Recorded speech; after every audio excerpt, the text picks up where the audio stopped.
ধরনের মহিলা যদি বিয়ে করে থাকেন জীবনে কোনোদিন শান্তি পাবেন না। কি পাবেন না?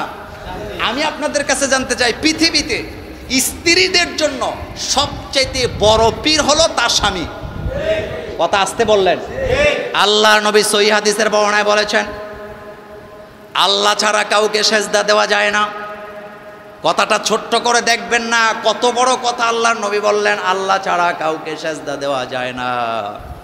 আল্লাহ ছাড়া যদি কাউকে সেজদা দেওয়া যেত, আমি পৃথিবীর নারীদেরকে বলতাম তারা যেন তাদের স্বামীদেরকে সেজদা দেয়।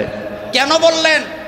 কোরআনে আল্লাহ পরিষ্কার করে দিলেন, আর রিজালু কাওয়ামুনা আলান নিসা বিমা ফাদ্দালাল্লাহু বা'দাহুম আলা বা'দ ওয়া বিমা আনফাকু মিন আমওয়ালিহিম। আল্লাহ পাক বললেন কেন এটা বলা হয়েছে? কারণ সকাল থেকে রাত পর্যন্ত মাল টাকার কথা কয় না, মাল টাকা টাকার। সকাল খেয়াল করেন, রাত্রে ঘুমাইতে গেছে, মশায় কামড়ায়, এক প্যাকেট কয়েল লাগবে, কয়েলটা আনার জন্য টাকাটা লাগবে। জানতে চাই টাকাটা কার? তো এটা আসতে কইলেন কেন? মাল কার? হোর বাড়ির মানুষ আসুক, অর্থাৎ স্ত্রীর বাপের বাড়ির মেহমান আসুক আর নিজের মেহমান আসুক, খরচ কার?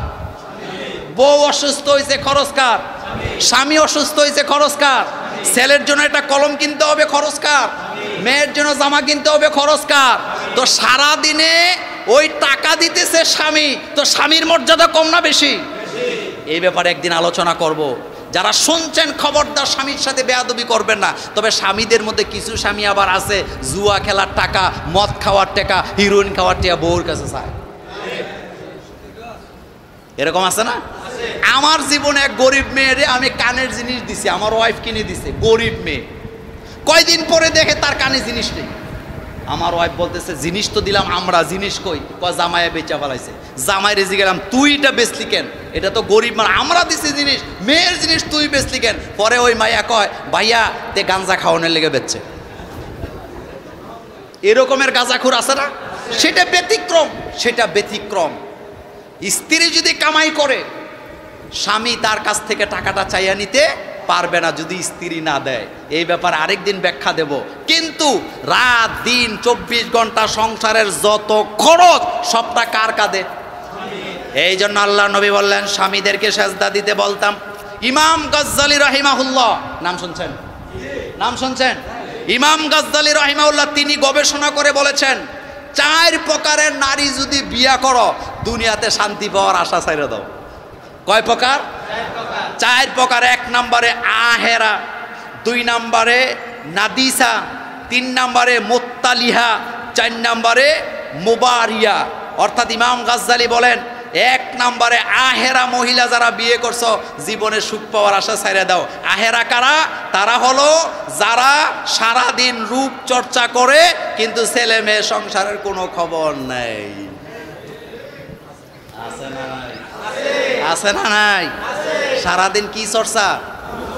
আরে ভাই, যারা ফ্রেশ মহিলা, ভদ্র মহিলা, সাজুগুজু করা মহিলাদের জন্য নাজায়েজ না, এটা করবে।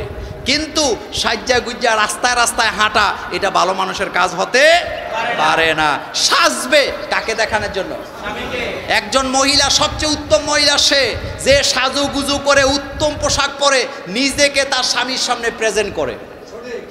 সুবহানাল্লাহ আসে না? তাহলে 1 নম্বরে আহেরা যারা বিয়ে করছে তারা ধরা। আর আহেরা কারা? সারাদিন সাজুগুজু লইয়া পরে থাকে। বাচ্চা আগু করে দিছে, হুসু করায় না, হাতের ইয়া চলে যাবে। নামাজের আজান দিছে, নামাজ পড়ে না, মুখের ফেসিয়াল চলে যাবে। এরকম আছে না নাই? এটা বাতিল। 2 নাম্বার নাদিসা। নাদিসা হলো তারা যারা রূপচর্চা শুধু করে না বরং নিজের রূপের অহংকার। এরকম নাই? এরকম নাই? রূপের কি করে? অহংকার। আহারে, একটা শের মনে পড়ছে। একজন কবি বলেছেন कैसे कैसे ताजेदारे रानिया शाहजादिया तन बदन सब गल गई है शेकले सूरत क्या हुआ। নিজের রূপের বড়াই করো না, কারণ তোমার চাইতে সুন্দরী রমণী রানীরাও কবরবাসী হয়ে গেছে, একটা হাড্ডি খুঁজে পাওয়া যাবে না। মিশরে মমি আছে না নাই? কত রানীদের মমি, খেয়াল করেন কত সুন্দর ছিল তারা। কোনো কিছু আছে নাকি? কোনো কিছু আছে নাকি?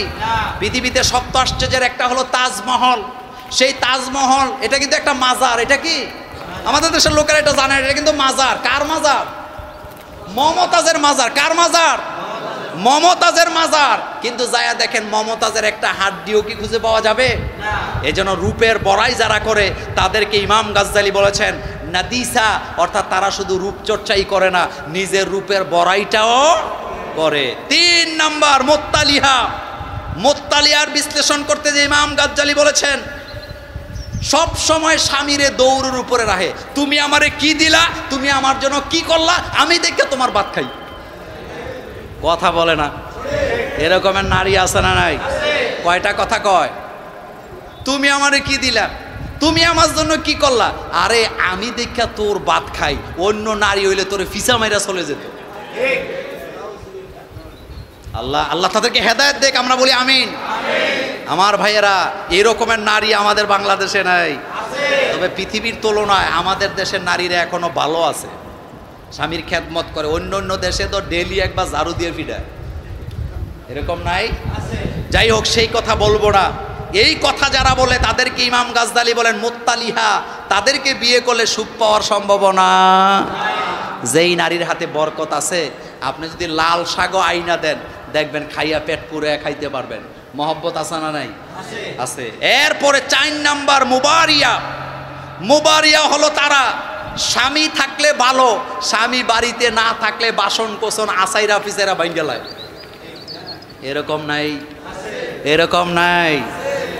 আহারে, স্বামীটা ঘর থেকে চলে গেলে দেবরের সাথে হাসি খুশি, পাড়ার মহল্লার লোকের সাথে হাসি খুশি। আবার কিছু স্বামী আছে বিদেশ থেকে ওই যে টাকা পাঠাইছে, মোবাইল পাঠাইছে, গয়না পাঠাইছে, কার কাছে? দিনাজপুরের সলিমুদ্দির কাছে। বউরে ফোন করে কয়ে দিছে আমার বন্ধু আসবে তোমার কাছে মোবাইল টোবাইল নিয়া। বন্ধু আসার পরে ভালো করে কিন্তু আদর যত্ন কইরো। এখন বন্ধু আইছে, আমি আপনাদের কাছে জানতে চাই, এই যে দিনাজপুরের বন্ধু বাবির কাছে বাবি বানাইয়া বন্ধুর বউর কাছে আইছে গয়নাপত্র লইয়া, এটা হালাল না হারাম? কিছু কিছু ভাইয়েরা আছেন বাপ মারে জানায় না, গোপনে বউরে দেয়। গোপনে বউরে দেওয়ার মধ্যে গুনাহ নাই, কিন্তু গোপনে বউরে দিতে যাইয়া বউকে বেপরদা করে দেওয়া, এটার মধ্যে গুনাহ আছে না নাই? আরে বাপরি, বাবি আরে বিয়া করার পরে চা নিয়ে আইসে হেতে নিজে কয় বেড়া চা তুই নিয়ে আয়স, তো তোর বউরে তো দেখলাম না। এবার হেতে যায় ডাক দেখো, আয়ো আমার বন্ধু বান্ধব আইসে তোমারে দেখতে চায়। এই রকমের স্বামীরে থাবরানের দরকার। কি করানোর দরকার? নতুন বিয়ে করছে, কয় আয় ফাস্টফুডের দোকানে যাব। ছাত্র জীবনের বন্ধু ভিক্টোরিয়া কলেজে একসাথে লেখাপড়া করছে, কয় আগামী দিন বন্ধুদের সাথে আড্ডা হবে, একসাথে বইয়া বউ লইয়া খায়, গল্প করে, হাসি করে, তামসা করে। এক এক বন্ধু কয় দোস্ত তোর বউয়ের নাকটা পুরা ইরানি নাক, ঠোঁট দুইটা গোলাপের পাপড়ির মতো, আঙ্গুলগুলো চমৎকার, এরকমের বলে কি বলে না? লানত এদের উপরে, লানত লানত। আল্লাহ আমাদেরকে হেদায়েত দেখ, আমরা বলি আমিন। সুতরাং বলছিলাম, স্বামী না থাকলে সংসারে যারা আগুন লাগায় দেয়, এই ধরনের বিবিকে মহিলাকে বিয়ে করলে জীবনে শান্তি পাওয়া যাবে না। শান্তি পাবে তারা, ইসলামকে প্রাধান্য দিবে যারা। কথাটা জোরে বলতে হবে। শান্তি